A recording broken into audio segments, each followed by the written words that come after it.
Hi food lovers, மீண்டும் உங்கள் அத்தனை பேரையும் லக்ஸ் போஜனாவிலே சந்திப்பதிலே மகிழ்ச்சி. இன்றைக்கி என்னென்னு கேட்டிங்கன்னா, இந்த கருவேப்பிலையை வச்சு ஒரு தொகை. இந்த டிஷ்ஷை பொறுத்த மட்டுக்கும் நீங்கள் செஞ்சு வச்சிட்டிங்கன்னா ஒரு வாரம் வரைக்கும் வச்சுட்டு யூஸ் பண்ணிக்கலாம். நம்மளை பொறுத்த மட்டுக்கும் சாப்பாட்டுக்கு கலந்து சாப்பிட்றதுக்கு அப்பார்ட் ஃப்ரம் சாம்பார், வத்த குழம்பு, ரசத்தை தவிர ஏதான தேவை. ஸோ அந்த மாதிரி நேரத்தில் இந்த தொகையில் உங்களுக்கு கை கொடுக்கும். மிச்சம் இருந்ததுன்னா இட்லி, தோசை, சப்பாத்தி, பொரிக்கும் தொட்டுக்கலாம். ஸோ வாங்க, ஒரு கருவேப்பிலை வச்சு ஒரு நல்ல தொகையில் ஒரு டிஃப்ரெண்ட்டான மெத்தடில் எப்படி செய்யலான்னு பார்க்கலாம்.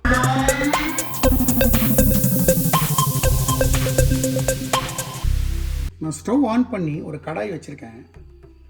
நான் ஒரு 1.5 டீஸ்பூன் நல்லெண்ணெய் சேர்த்துக்கிறேன். எண்ணெய் விட்டுருக்கோம். எண்ணெய் சுடட்டும். சுடுற வரைக்கும் கொஞ்சம் வெயிட் பண்ணும். நான் ஃப்ளேம் ஸ்லோ பண்ணிட்டேன். எங்கிட்ட வந்து சின்ன வெங்காயம், ஒரு 10 சின்ன வெங்காயம் வச்சுருக்கேன்.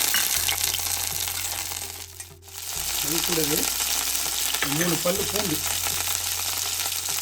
அது கூடவே ஒரு சிறு துண்டு இஞ்சி. இதை நல்லா ஒரு 2 to 3 மினிட்ஸ் இந்த எண்ணெயில் நல்லா வறுத்துருங்க. என் கையில் ஒரு பிடிச்ச பொடி கருவேப்பிலை வாங்கி நல்லா வாஷ் பண்ணி காய வச்சு ட்ரையாக வச்சுட்டுருக்கேன். இந்த கருவேப்பிலையை சேர்த்துறேன். அதே மாதிரி ஒரு 6 காஞ்ச மிளகா கிள்ளி சேர்க்குறேன். ஃப்ளேமை ஸ்லோ பண்ணிவிட்டு இந்த கருவேப்பிலையை நல்லா ரோஸ்ட் பண்ணணும். கருவேப்பிலை இந்த மாதிரி நல்லா ட்ரையாக இருக்கணும்.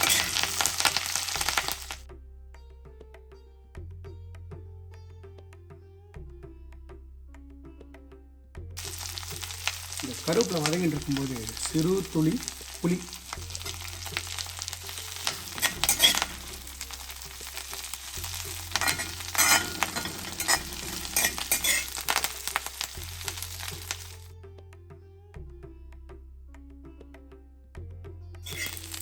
லோ ஃப்ளேம்லேயே நல்லா இந்த கருவேப்பிலையை ரோஸ்ட் பண்ணணும் எண்ணெயில்.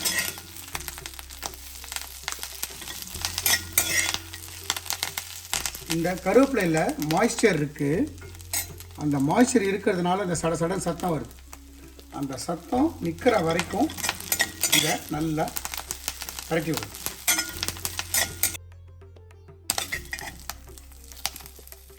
பார்த்தீங்கன்னா நம்மளோட கருவேப்பிலையை நல்லா நான் ரோஸ்ட் பண்ணி எடுத்துட்டேன். இப்போது நான் ஸ்டவ் ஆஃப் பண்ணிவிட்டு இதை வந்து ஒரு பிளேட்டுக்கு மாற்றிக்கிறேன். இப்போது நம்ம வறுத்ததை நான் ஒரு பிளேட்டுக்கு மாற்றிட்டேன். இது கம்ப்ளீட்டாக ரூம் டெம்பரேச்சர் வரட்டும். ரூம் டெம்பரேச்சர் வந்ததுக்கப்புறம் அரைக்கிறது நம்ம நார்மல் தொகையில் பதம். நான் அரைச்சிட்டு உங்களுக்கு காட்டுறேன். இப்போது நம்மளோட கருவேப்பிலை நல்ல ரூம் டெம்பரேச்சர் வந்துடுது. நான் என்ன பண்ணுறேன், மிக்ஸி ஜாருக்கு மாற்றுறேன்.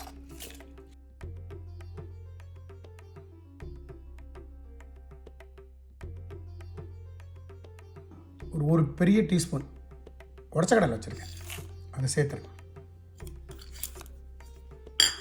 அது கூடவே ஒரு தேங்காய் பத்தை, சும்மா ஒரு பெருசாக 2 துண்டை வந்து நான் பத்தையாக கீறியிருக்கேன், அதையும் சேர்த்துட்றேன். இந்த டிஷ்ஷுக்கு தேவையான சால்ட்டு, அது கூடவே கொஞ்சமாக பெருங்காயத்தூள். இதை குறைன்னு ஒரு நம்மளோட ரெகுலராக தொகையிலுக்கு அரைக்கிற மாதிரி அரைச்சிட்டு உங்களுக்கு நான் காட்டுறேன். கருவேப்பிலையை வச்சு செஞ்ச ஒரு தொகையை நான் வந்து ஒரு 2 ஸ்பூன் தண்ணி சேர்த்துருப்பேன். ஒரு 1 ஸ்பூன் வந்து நல்லெண்ணெய் சேர்த்துருப்பேன். சேர்த்து இந்த மாதிரி அரைச்சிருக்கேன். ஒரு ஃபென்டாஸ்டிக் ரெசிபி. சாதத்துக்கு கூட நல்லெண்ணெய் விட்டு கலந்துட்டு கூட ஒரு சுட்டாப்பலாம் போகும். ஃபென்டாஸ்டிக்காக இருக்கும். ஒரு வாட்டி ட்ரை பண்ணி பாருங்களேன். ரொம்ப நல்ல டிஷ்ஷு. நான் எந்த மாதிரி இன்க்ரீடியன்ஸ் போட்டு செஞ்சனோ அதே மாதிரி செய்யுங்க. எனக்கு கிடைச்சது எக்ஸலன்ஸ் உங்களுக்கும் கிடைக்கும். இந்த வீடியோ பிடிச்சிருந்தா லைக் அண்ட் ஷேர் பண்ணுங்கள். உங்கள் ஃபேமிலி அண்ட் ஃப்ரெண்ட்ஸ்க்கு வந்து ரெக்கமெண்ட் பண்ணுங்கள். மறக்காமல் நம்ம சேனல் வந்து சப்ஸ்கிரைப் பண்ணுங்கள். அப்படி சப்ஸ்கிரைப் பண்ணும்போது பெல் ஐக்கானை கிளிக் பண்ண மறந்துடாதீங்க. தேங்க்ஸ் ஃபார் வாட்சிங் my all videos. Lakshman signing off from லக்ஸ் போஜனா.